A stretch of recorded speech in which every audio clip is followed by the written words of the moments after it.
Hey, what's up, guys? Gonna do a show today.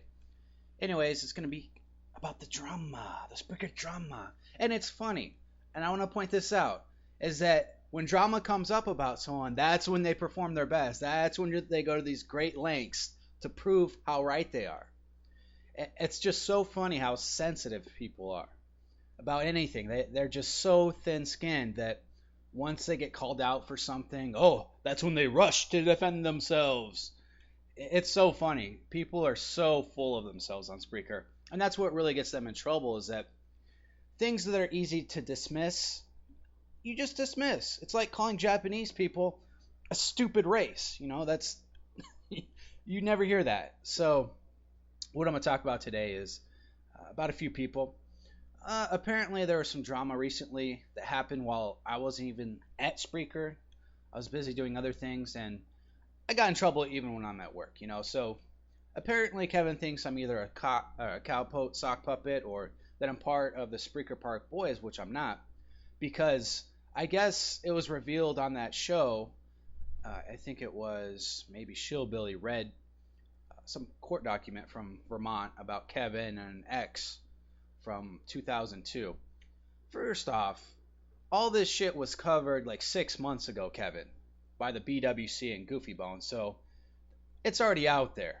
And, just because it came back up, that's not, has nothing to do with me. So why you blame me for Shill reading something on the Spreaker Park Boys? I don't know. Or that I'm some sort of sock that you think I am. That's fine. But since you, Kevin, Mr. Truth Teller, Mr. I Need Evidence, there was no evidence in any of this, that I was part of any of this. But hey, you know what? And this is where you went wrong is you're not really looking for the truth. You're just looking for the easiest person to blame, which is me. That's fine. That shows who you are because I didn't do anything here. I really didn't. And it's funny because I get blamed for a lot of stuff I don't do, but whenever I do troll here and there, I guess I get other people in trouble, but when it's not me, it's not me.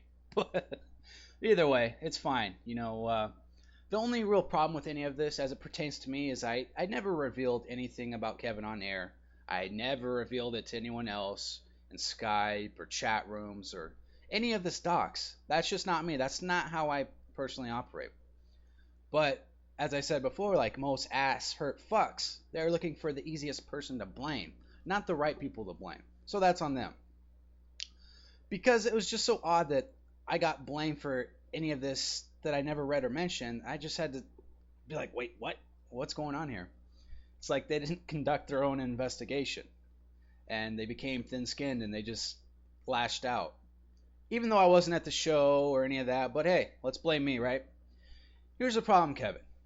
If you Google your first and last name, eventually your Supreme Court case comes up.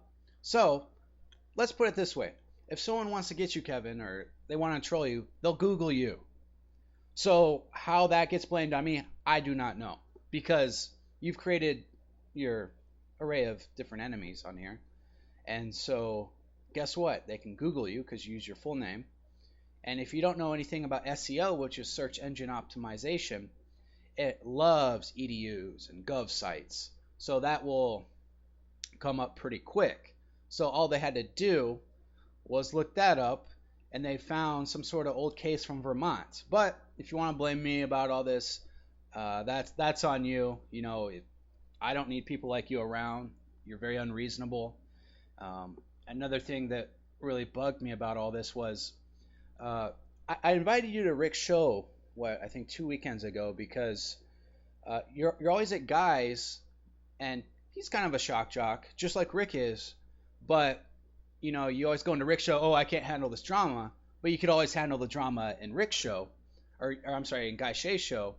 But when it came to Rick's, oh, I can't handle this. But Guy Shea's the biggest shock jock on Spreaker, and you're always in there, and I was always like, why is Rick's so much worse, Or you always made a big, huge deal about it, and so I was just like, what, And so I invited you. Now, they did clown on you. That wasn't an ambush on my part. But it's like, when you whined about it, it's like, oh my God, do I got to hear your it's like fuck, man. That was between you and Bibbs and Rick, and then you're like yelling at me, and it's like you're just too whiny. You're not manly enough. It's like, oh my fuck, it's like dealing with my aunt. It's like, oh, it's like bitch, bitch, bitch, bitch, bitch. And I just couldn't deal with it anymore. That's one of the reasons why I got rid of you. I didn't want to deal with you. I'm not a vicious person, but you put a lot of weight on people's shoulders out there. Like, for instance, I'll put it out there that you said something that was just terrible, and you have a daughter out there. You shouldn't bring this shit up. And not only that, but you told a lot of people you're trying to gain sympathy and all this, and you shouldn't be putting that weight on other people's shoulders. That's no, no. And you know what I'm talking about. You told Rick, you told me, you said all this. There's some things you just don't do because that's the right thing not to do.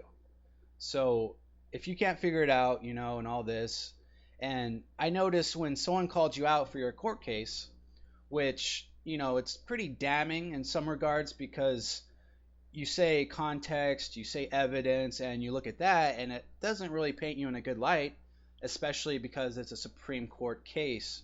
So, but when people call you out, I mean, you can either ignore them or address them, but to go full chimp out and get rid of all these people instead of addressing the facts, that's on you, buddy. That's not on me.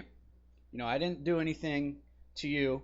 If anything, it seems like you've whined a lot to me. Oh, all this, all that, and it seems like you've gotten a lot more benefits out of our old friendship than I got, and that's fine. That's always the way it seems. People are always about themselves, and that's cool, whatever.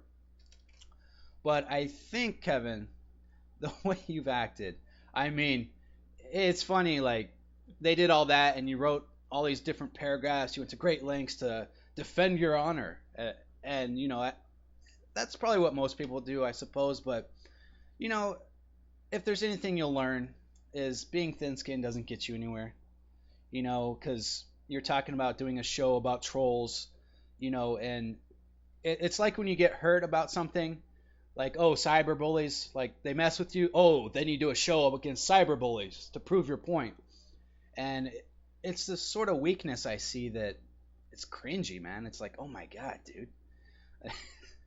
It's like, just defend yourself and let it go, whatever, and that's one of the things that, if you want to sit here and be big bad, oh, I use my real name, this is the consequences.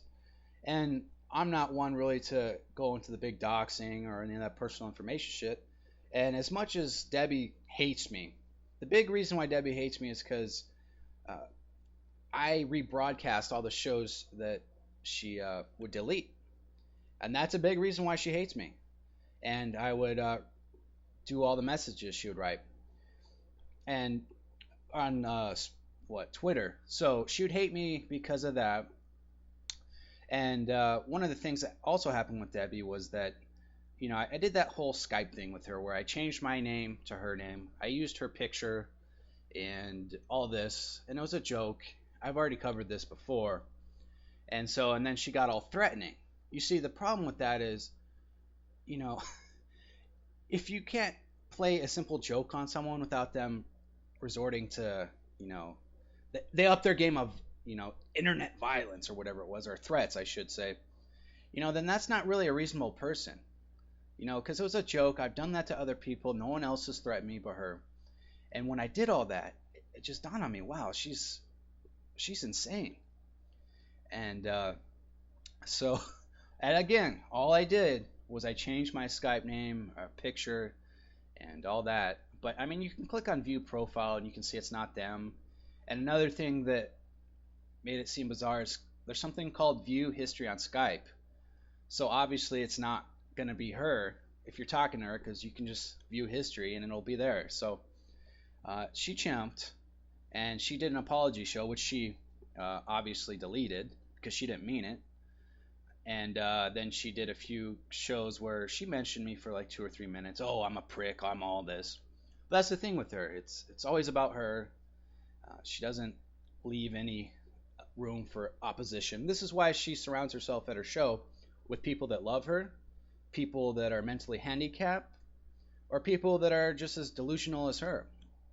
And that's why she is where she is today, is because all the bad behavior that she showcases, I don't actually blame her. I actually blame the enablers.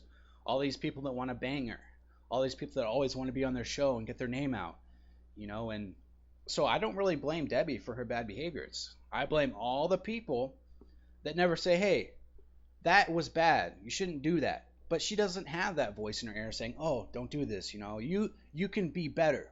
And that's another reason she hates me, because a lot of this stuff I did about Debbie was she can be better. She can act normal, but she'll chimp, she'll delete, and then she'll hide behind like Lester or somebody. And it's so ridiculous because she'll do this and no one says shit. Mr. Midnight Movie, he's in love with her. He'll never call out bad behavior. I mean, whether he's going to admit that or not, I don't know. But it's like no one calls out bad behavior except for when Midnight Movie and Jewish producer, when they had a falling out over some show that Debbie did. It was over like Desert Rose. Debbie did a show on Desert Rose, and Mr. Midnight Movie wanted to do a movie award show or something like that. And he wanted to do his show, and she wanted to do this show that she put a lot of effort into, and so that clashed, and it's her show, and so she won out. And I guess there's a lot of miscommunication, which is a big thing with her. A big, huge problem with Debbie is miscommunication. That's why a lot of times she fights with all these people, is because she just communication's hard for her, and so then that's when they said what they really thought of her, and she said what she really thought of them, and then they made up, and then this is sort of a cycle that goes on, and that's fine, that's what they do, my only complaint about all of that was that JP and Mr. Midnight Movie is, and a lot of people agreed, was that all their best efforts are on her show, and they don't produce a good enough product on the radio. But they do produce pretty funny YouTube clips, I'll admit, and they do write decent articles, but it's just their radio show slacked. And I know JP gets all catty when you question him or tell him he can do better. One of the big things about Jewish Producer was, I told him, he wants to wait to put all his efforts into a radio show once he gets on iHeart. But I told him, no, do it now. Build an audience now. But that was just too much to ask. And so we are where we are today, And so another thing about Debbie is these Spreaker shots I do on Twitter. If you want to ever look at some of the Spreaker screenshots, let's see, I have a website out there. It's I did a Tumblr because it's going to be easier to showcase all these screenshots, and I'll include that on this episode. If you want to see a lot of screenshots, go to SpreakerUniverse.tumblr.com, and you'll see about 790 different screenshots, or you can go to my Twitter, which is Angry Snot Rocket.